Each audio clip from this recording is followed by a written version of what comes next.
ಶ್ರೀಕೃಷ್ಣಾಯ ನಮಃ.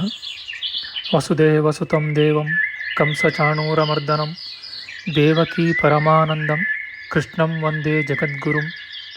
ಬ್ರಹ್ಮಸ್ಥಾನ ಸರೋಜ ಮಧ್ಯವಿಲಸಚ್ಛೀತಾಂಶು ಪೀಠಸ್ಥಿತಂ ಸ್ಫೂರ್ಜತ್ಸೂರ್ಯರುಚಿಂ ವರಾಭಯಕರಂ ಕರ್ಪೂರಕುಂದೋಜ್ವಲಂ ಶ್ವೇತಸೃಗ್ವಸನಾನುಲೇಪನಯುತಂ ವಿದ್ಯುದ್ರುಚಾ ಕಾಂತಯ ಸಂಶ್ಲಿಷ್ಟಾರ್ಧತನುಂ ಪ್ರಸನ್ನವದನಂ ವಂದೇ ಗುರುಂ ಸಾದರಂ. ಶ್ರೀ ಗುರುಭ್ಯೋ ನಮಃ. ಲಂಬೋದರಂ ಪರಮಸುಂದರಮೇಕದಂತಂ ರಕ್ತಾಂಬರಂ ತ್ರಿನಯನಂ ಪರಮಂ ಪವಿತ್ರಂ ಉದ್ಯದ್ದಿವಾಕರಕರೋಜ್ವಲಕಾಯಕಾಂತಂ ವಿಘ್ನೇಶ್ವರಂ ಸಕಲವಿಘ್ನಹರಂ ನಮಾಮಿ. ತ್ವಾಂ ದೇವ ವಿಘ್ನದಲನೇತಿ ಚ ಸುಂದರೇತಿ ಭಕ್ತಿಪ್ರಿಯೇತಿ ಸುಖದೇತಿ ಫಲಪ್ರದೇತಿ ವಿದ್ಯಾಪ್ರದೇತ್ಯಗಹರೇತಿ ಚ ಯೇ ಸ್ತುವಂತಿ ತೇಭ್ಯೋ ಗಣೇಶವರದೋ ಭವ ನಿತ್ಯಮೇವ. ಶ್ರೀ ಮಹಾಗಣಪತಯೇ ನಮಃ. ಯಾ ಕುಂದೇಂದು ತುಷಾರಹಾರಧವಳ ಯಾ ಶುಭ್ರವಸ್ತ್ರಾವೃತ ಯಾ ವೀಣಾ ವರದಂಡಮಂಡಿತಕರ ಯಾ ಶ್ವೇತಪದ್ಮಾಸನ ಯಾ ಬ್ರಹ್ಮಾಚ್ಯುತ ಶಂಕರ ಪ್ರಭೃತಿಭಿಃ ದೇವೈಃ ಸದಾ ವಂದಿತಾ ಸಾ ಮಾಂ ಪಾತು ಸರಸ್ವತೀ ಭಗವತಿ ನಿಶ್ಶೇಷಜಾಡ್ಯಾಪಃ. ಶ್ರೀ ಸರಸ್ವತ್ಯೇ ನಮಃ. ವೇದಾರ್ಥತತ್ವವಿಶದೀಕರಣೇನ ಪುಂಸಾಂ ಉಚ್ಚೈರ್ಗತಿಂ ಜಗತಿ ಯೋ ದಯಾಯ ವಿಧಾತುಂ ರಮ್ಯಾಂ ಪುರಾಣಪದವೀಂ ಪ್ರಣಿನಾಯ ತಸ್ಮೈ ಲೋಕೇಶವೈಭವಪುಷೇ ಋಷಯೇ ನಮಸ್ತಾತ್. ತಸ್ಮೈ ವ್ಯಾಸಾಯ ಮುನಯೇ ಸರ್ವಜ್ಞಾಯ ಮಹರ್ಷಯೇ ಪರಾಶರ್ಯಾಯ ಶಾಂತಾಯ ನಮೋ ನಾರಾಯಣಾತ್ಮನೆ. ಶ್ರೀ ವ್ಯಾಸಾಯ ನಮಃ. ನಾರಾಯಣಂ ನಮಸ್ಕೃತ್ಯ ನರಂ ಚೈವ ನರೋತ್ತಮಂ ದೇವೀಂ ಸರಸ್ವತೀಂ ವ್ಯಾಸಂ ತತೋ ಜಯಮುದೀರಯೇತ್. ಕನಕರುಚಿದುಕೂಲಃ ಕುಂಡಲೋಲ್ಲಾಸಿಗಲ್ಲಃ ಶಮಿತಭುವನಭಾರಃ ಕೋಪಿ ಲೀಲಾವತಾರಃ ತ್ರಿಭುವನಸುಖಕಾರಿ ಶೇಷಶಾಯೀ ಮುಕುಂದೋ ಪರಿಕಲಿತರಮಾಂಗೋ ಮಂಗಲಂ ನಸ್ತನೋತು. ನಮಾಮಿ ಗೋವಿಂದ ಪದಾರವಿಂದಂ ಸದೇಂದಿರಾನಂದನಮುತ್ತಮಾಡ್ಯಂ ಜಗಜ್ಜನಾನಾಂ ಹೃದಯ ಸನ್ನಿವಿಷ್ಟಂ ಮಹಾಜನೈಕಾಯನಮುತ್ತಮೋತ್ತಮಂ. ನಮಸ್ತೆ ಚಕ್ರಹಸ್ತಾಯ ಶಾರ್ङ्ಗಹಸ್ತಾಯ ತೇ ನಮಃ. ನಂದಹಸ್ತಾಯ ತೇ ವಿಷ್ಣೋ ಶಂಖಹಸ್ತಾಯ ತೇ ನಮಃ. ಓಂ ನಮೋ ವಾಸುದೇವಾಯ ನಮಃ ಸಂಕರ್ಷಣಾಯ ಚ ಪ್ರದ್ಯುಮ್ನಾಯ ನಮಸ್ತುಭ್ಯಂ ಅನಿರುದ್ಧಾಯ ತೇ ನಮಃ. ಪಾತಾಲಾದುತ್ಪತಿಷ್ಣೋರ್ಮಕರವಸತಯೋ ಯಸ್ಯ ಪುಚ್ಛಾಭಿಘಾತ ಧೂರ್ಧ್ವಂ ಬ್ರಹ್ಮಾಂಡಖಂಡ ವ್ಯತಿಕರವಿಹಿತ ವ್ಯತ್ಯಯೇ ನಾಪತಂತಿ. ವಿಷ್ಣೋರ್ಮತ್ಸ್ಯಾವತಾರೇ ಸಕಲವಸುಮತಿ ಮಂಡಲಂ ವ್ಯಶ್ನುವಾನಃ ತಸ್ಯಾಸ್ಯೋದೀರಿತಾನಾಂ ಧ್ವನಿರಪಹರತಾದಶ್ರಿಯಂ ವ ಶ್ರುತೀನಾಂ. ಶ್ರೀ ಮತ್ಸ್ಯರೂಪಿ ಪರಮಾತ್ಮನೇ ನಮಃ. ಪ್ರಿಯ ಬಾಂಧವರೇ, ನಮ್ಮ ಈ ಶ್ರೀ ಲಾಲೀಕೃಷ್ಣ ಚಾನಲ್ಗೆ ಸ್ವಾಗತ.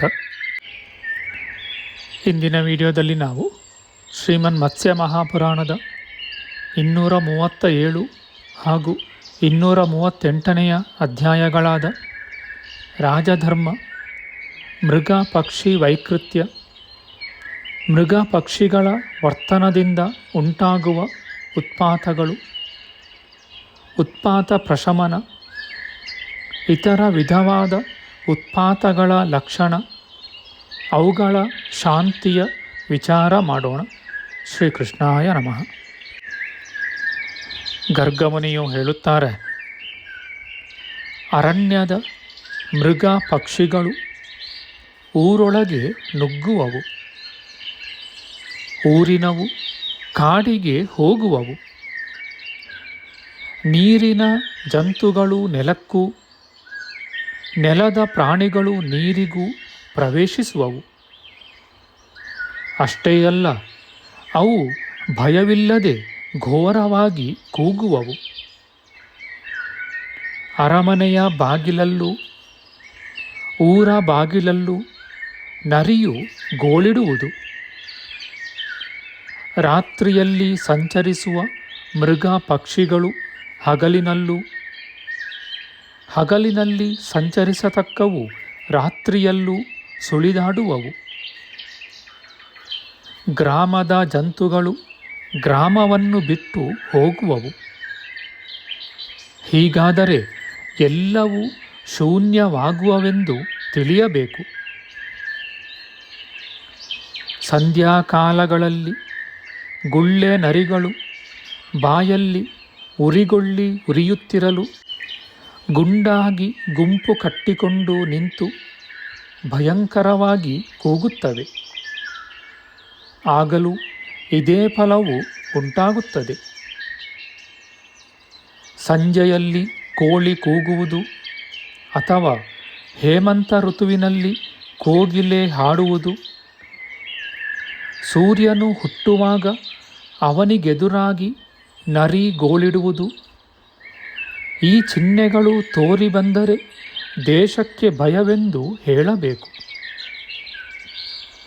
ಪಾರಿವಾಳವು ಮನೆಯೊಳಕ್ಕೆ ನುಗ್ಗಿದರೂ, ಹದ್ದು ಗಿಡುಗ ಮುಂತಾದ ಮಾಂಸಾಹಾರಿ ಪಕ್ಷಿಗಳು ಮನೆಯ ಮೇಲ್ಗಡೆ ಮಂಡಲಾಕಾರವಾಗಿ ತಿರುಗಿದರು, ಜೇನುಹುಳು ಗೂಡನ್ನು ಕಟ್ಟಿ ಜೇನನ್ನು ತಯಾರಿಸಿದರೂ ಮನೆಯ ಯಜಮಾನನಿಗೆ ಮೃತ್ಯುವು ಸಂಭವಿಸುವುದು.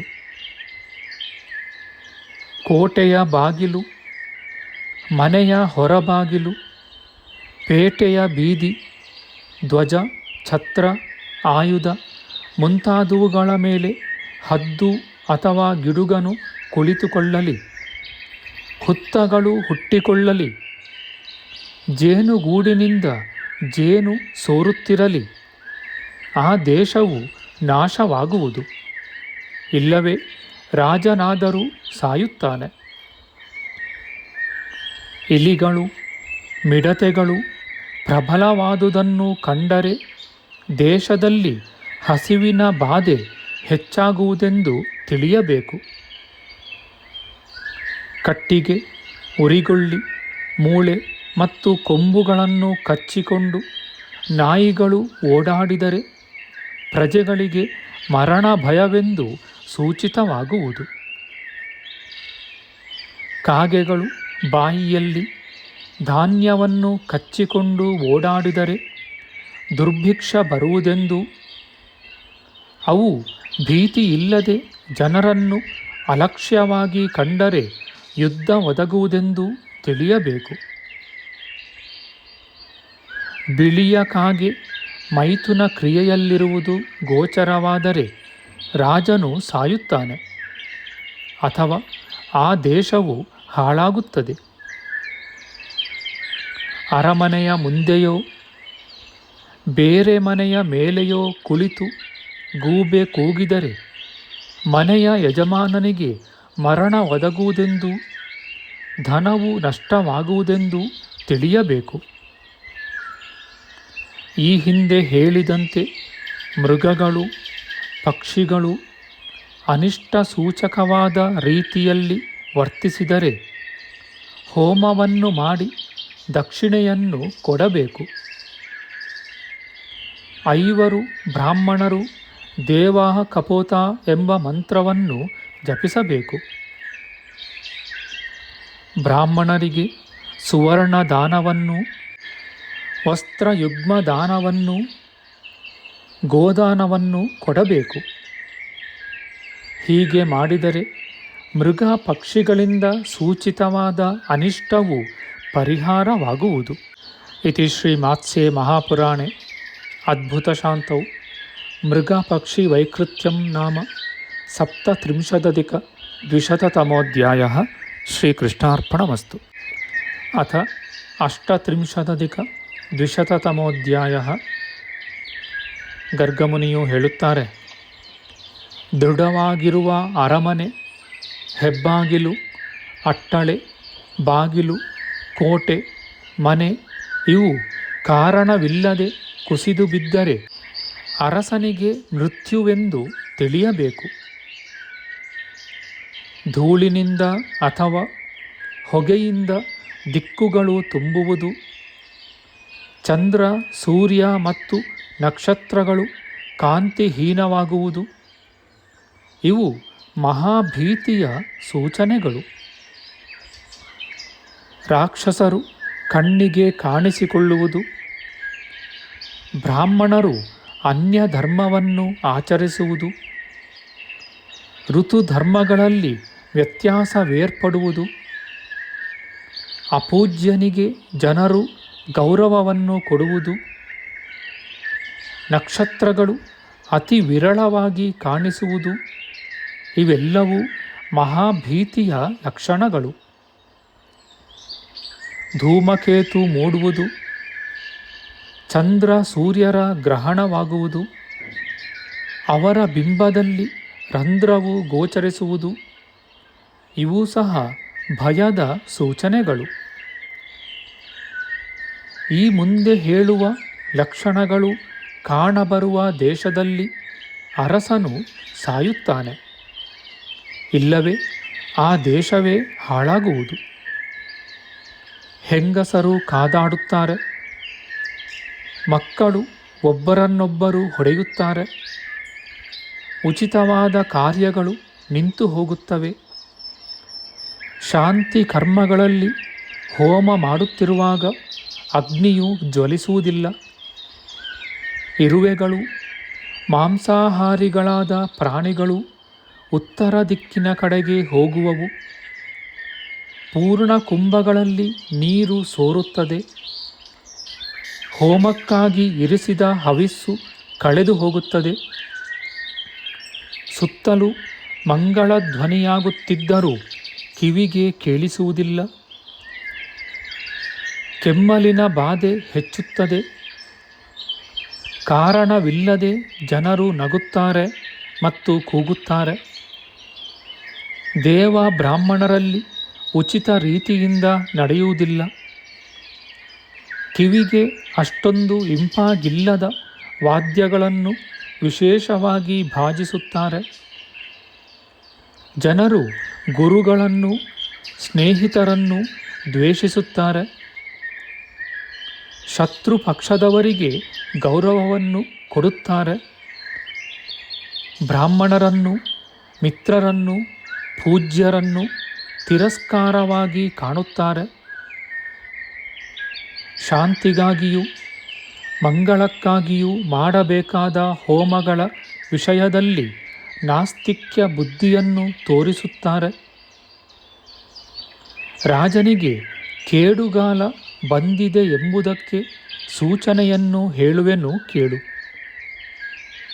ಅವನು ಮೊತ್ತಮೊದಲು ಬ್ರಾಹ್ಮಣರನ್ನು ದ್ವೇಷಿಸುತ್ತಾನೆ, ಅವರ ದ್ವೇಷವನ್ನು ಕಟ್ಟಿಕೊಳ್ಳುತ್ತಾನೆ,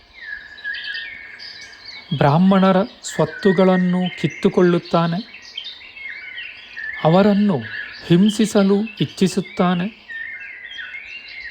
ತನ್ನ ಕರ್ತವ್ಯಗಳ ಮೇಲೆ ನೆನಪೇ ಇರುವುದಿಲ್ಲ, ಯಾರಾದರೂ ಯಾಚಿಸಿದರೆ ಕೋಪಿಸಿಕೊಳ್ಳುತ್ತಾನೆ, ಅವರ ನಿಂದೆಯಿಂದ ಸಂತೋಷ ಪಡುತ್ತಾನೆ, ಶ್ಲಾಘನೆಯನ್ನು ಮೆಚ್ಚುವುದಿಲ್ಲ, ದುರಾಸೆಯಿಂದ ಜನರ ಮೇಲೆ ಹೊಸ ಹೊಸ ತೆರಿಗೆಯನ್ನು ಹೊರಿಸುತ್ತಾನೆ. ಇಂತಹ ಸಂದರ್ಭಗಳಲ್ಲಿ ಪತ್ನಿ ಸಹಿತನಾದ ದೇವೇಂದ್ರನನ್ನು ಪೂಜಿಸಬೇಕು. ಓ ಬ್ರಾಹ್ಮಣೋತ್ತಮ, ದೇವತೆಗಳಿಗೆ ಬಗೆ ಬಗೆಯ ಭಕ್ಷ್ಯಗಳನ್ನು ಬಲಿಗಳನ್ನು ಅರ್ಪಿಸಬೇಕು. ಸಾಧುಗಳನ್ನು ಬ್ರಾಹ್ಮಣರನ್ನು ಪೂಜಿಸಿ ಅವರಿಗೆ ದಾನಗಳನ್ನು ಕೊಡಬೇಕು. ಬ್ರಾಹ್ಮಣೋತ್ತಮರಿಗೆ ಗೋದಾನ, ಭೂದಾನ, ಸುವರ್ಣದಾನ, ವಸ್ತ್ರದಾನಗಳನ್ನು ಮಾಡಬೇಕು. ಹೋಮವನ್ನು, ದೇವತಾ ಪೂಜೆಯನ್ನು ನಡೆಸಬೇಕು. ಹೀಗೆ ಮಾಡಿದರೆ ಪಾಪವು ಪರಿಹಾರವಾಗುವುದು. ಇತಿ ಶ್ರೀಮಾತ್ಸ್ಯೆ ಮಹಾಪುರಾಣೆ ಅದ್ಭುತಶಾಂತೌ ಉತ್ಪಾತ ಪ್ರಶಮನಂ ನಾಮ ಅಷ್ಟತ್ರಿಂಶದಧಿಕ-200ತಮೋಧ್ಯಾಯ. ಶ್ರೀಕೃಷ್ಣಾರ್ಪಣಮಸ್ತು.